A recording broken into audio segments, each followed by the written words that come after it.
Thank you very much, and thank you for inviting me to speak today. I'm going to talk about some historical trends in the Jewish vote, which was just started on.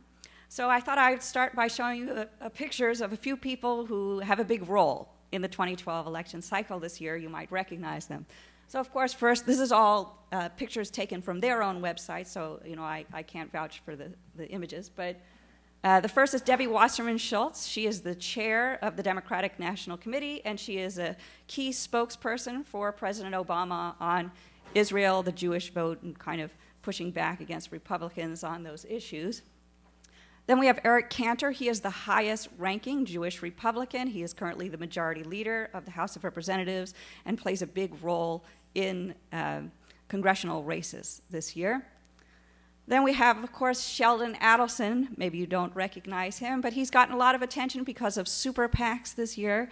He has given millions of dollars to Romney's Restore Our Future super PAC, and he doesn't even like him that much, so imagine how much he'd give if he really liked him. He liked Newt Gingrich, and so he pretty much single-handedly financed Newt Gingrich's primary campaign, and he is financing at $6.5 million a big campaign for the Republican Jewish Coalition to try and sway some Jewish voters to the polls for Mitt Romney.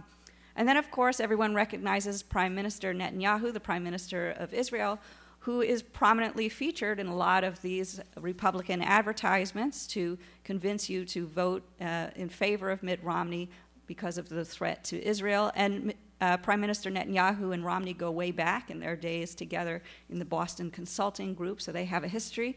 And he hasn't endorsed him, of course, but he's come close to kind of endorsing him, and he hosted him on a trip this summer to Israel. That prompted President Obama's team to make the promise that if reelected, President Obama would visit Israel. So I went back and looked at sort of presidential visits to Israel, the history of that, and you might be interested to know that Bill Clinton holds the record. He made 4 trips to Israel during his 2 terms. Behind him, George W. Bush, 2 visits to Israel. But very interestingly, in 2 terms, Ronald Reagan never visited Israel, and neither did George H.W. Bush in his 1 term.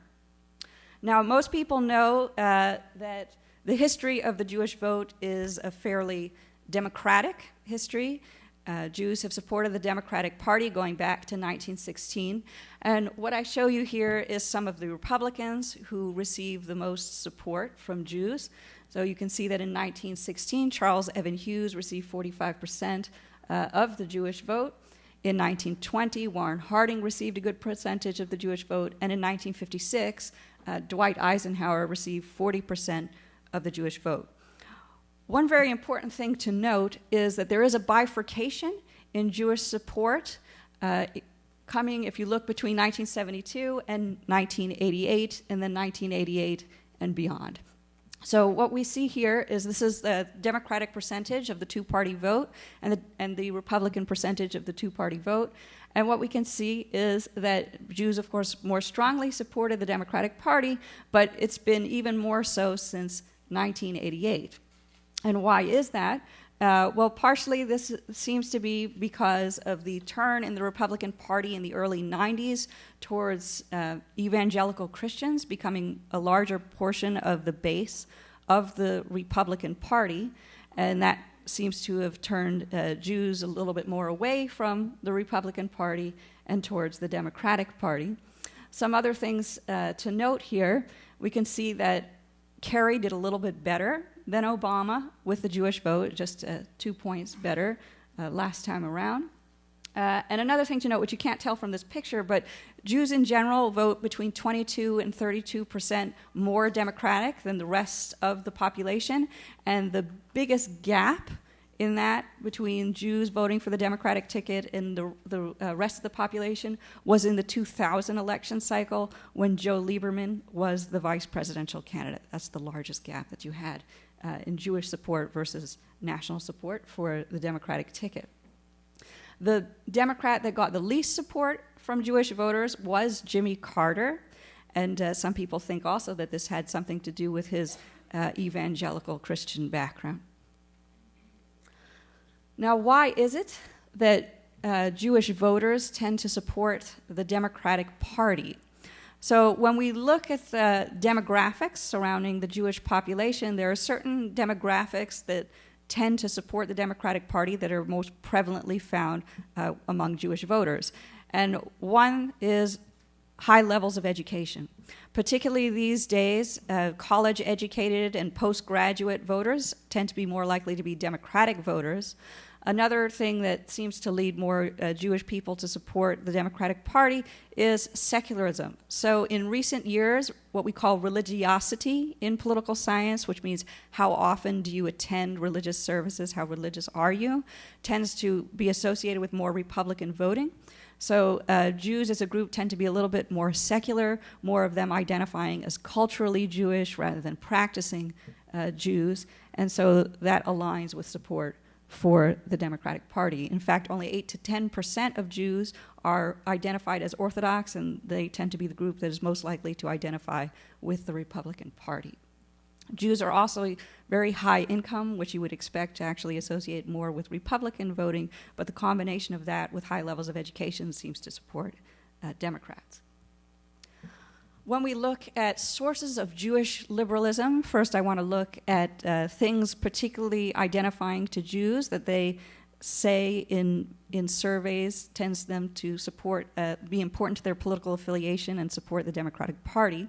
So what we see here is a religious values survey, and we see that that Jews find the Holocaust to be very important to their political identity, as well as being a religious minority in America.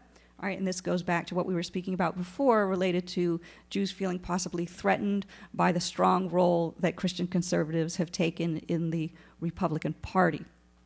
In addition, Jews seem to identify with the immigrant experience in America, and we know that in this election cycle, the Republican Party has been associated with a harder line on immigration. And Jews also feel that there's opportunity for economic success in America.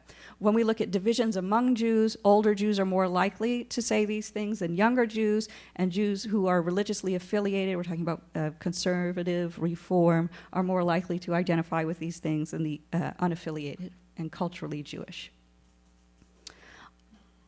When we look again at sources of Jewish liberalism, we see that Jews tend to be more liberal more because of social issues than economic issues.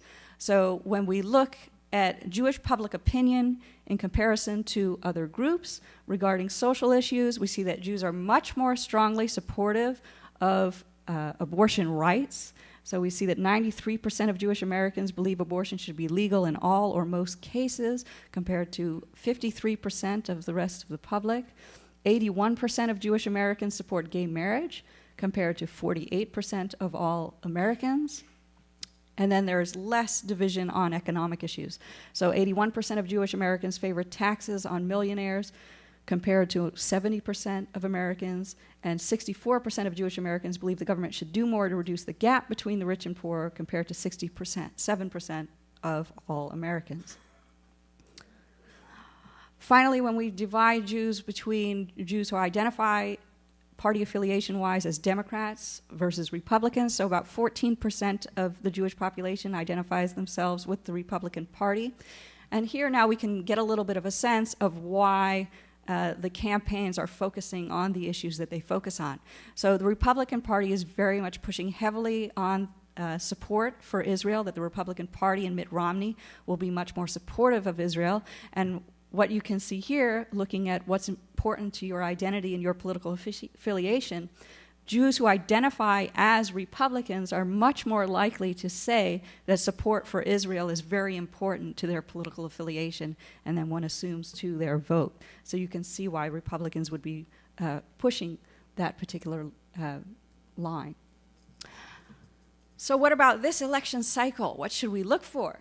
So in this election cycle, we see that Republicans are very focused on mobilizing Jewish voters in swing states. So it was mentioned before that Jewish voters are actually concentrated, for example, the most in New York. So back, let's say, during the time of Franklin Roosevelt, it was very important to get the Jewish vote because New York back then was a swing state and you had a very high population of Jews. That is no longer, but there are large populations of Jews, particularly in Florida. and then focusing in Ohio, sort of the suburbs around Cleveland and areas like that. So right now, Republicans are focused on getting the Jewish vote in Florida, Ohio, and Nevada. And so we see them targeting those voters.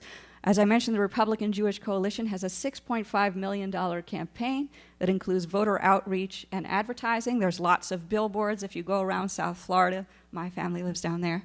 And they say, Obama, oy vey, had enough. So we see those. And then they're doing some advertising campaigns. So Secure America Now is a super PAC that is sponsoring advertising that is featuring Prime Minister Netanyahu. And hopefully this is going to work. I brought one of these ads to show you. The fact is that every day that passes, Iran gets closer and closer to nuclear bombs. The world tells Israel, wait, there's still time. And I say, wait for what? Wait until when? The world needs American strength, not apologies. So obviously that gets quite an emotional response if you're a voter who's particularly concerned about Israel. And so that's all the way back to the beginning. So that's what you're going to be seeing if you're living in Florida, multiple commercials featuring Prime Minister Netanyahu, basically trying to let you know that Romney supports Israel more than Obama, and that Obama might even be a threat to the future of Israel. And we'll see, how effective those are. Florida right now, the polling is neck and neck, so every vote counts there. If we're looking at the latest Gallup polling, between July and September, Obama had 70% of the Jewish vote compared to 25% for Romney. And I'm sure this will be discussed by the next speaker since he's from the American Jewish Congress. But the American Jewish Congress did a survey in September that showed 65% support versus 25% for Obama. Now, we expect, like all groups, Obama is going to get less support than he did in 2008 from Jewish voters. But the question is how much less? And what will the effect be in the next election. So I'm going to stop it here so I can take the questions because I know I'm on a short time limit. Thank you very much. Wonderful. We're going to work very, very fast. Quick question from the moderator. Where did you get that data on Jewish voting patterns prior to the 1960s? I'd never seen that before. It looks great. Warren Harding, I didn't know that, for example. Yeah, so some data comes from the Solomon Project, and then there's another, the National Jewish Data Bank, which is out of the University of Miami. Okay, great. Yes, sir. Do you feel that the debate will have any influence on the Jewish vote, particularly the first debate? Well, I think that the debate tonight, which is on foreign policy, and it's in Florida, in Boca Raton, I think that could have some impact. The first debate has had a bigger impact than other debates of the past because Obama performed so poorly. George W. Bush had a similar performance when he debated John Kerry in 2004, and it didn't turn out to hurt in the end, so we'll have to wait and see. Sir. Thank you very much. Enlightening presentation. Do you have by chance something to give us printed? All of this, it's wonderful slides. It's good to have it. Oh, I could certainly provide it to you, and then you could provide it to me. Contact us. Send us the data, and we'll send it to you, sir. Any other questions? I think we have a couple more minutes. On immigration, Professor Swers, yeah, tell us a little bit about data indicating. Tell us a little bit about data indicating that Jews look at policies geared towards Latinos in particular and feel a certain degree of sympathy, memories from the old country, so on and so forth.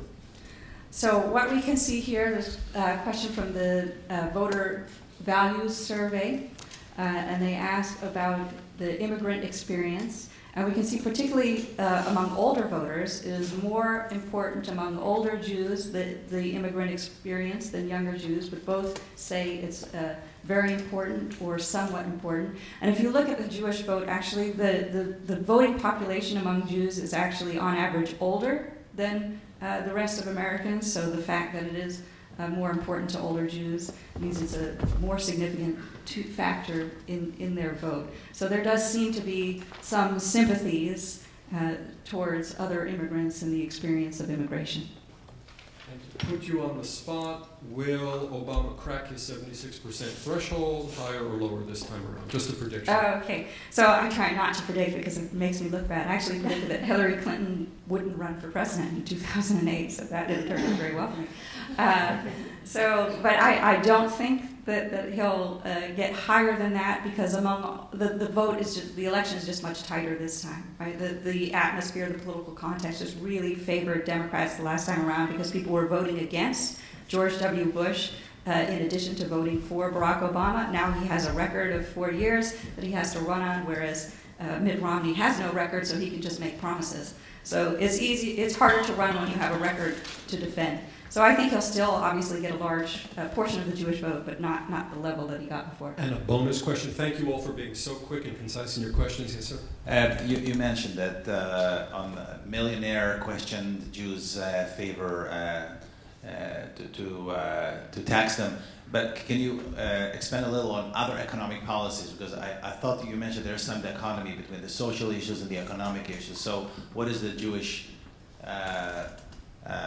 thought about overall economic plan, the Republican economic plan versus the Democratic economic plan? So these questions come from the Jewish Values Survey that was done by the Public Religion Institute. And what it's basically showing you here is that there's just a much greater divergence on social issues, and they actually even break it down further. You can look at results by religious groups, so you can see which religious groups are more and less supportive. These two questions on economics, Jews were more supportive, but there are other questions that they asked where they asked things like, does the should poor people get more government services, or do they already have too many? And Jews were not that much different than other groups of Americans on those kinds of questions. So Jews tend to be a little bit more conservative on economic questions than on social issues type questions, and we see less divergence between them and the rest of the American public on those kinds of issues. Wonderful. Thank you so much. Thank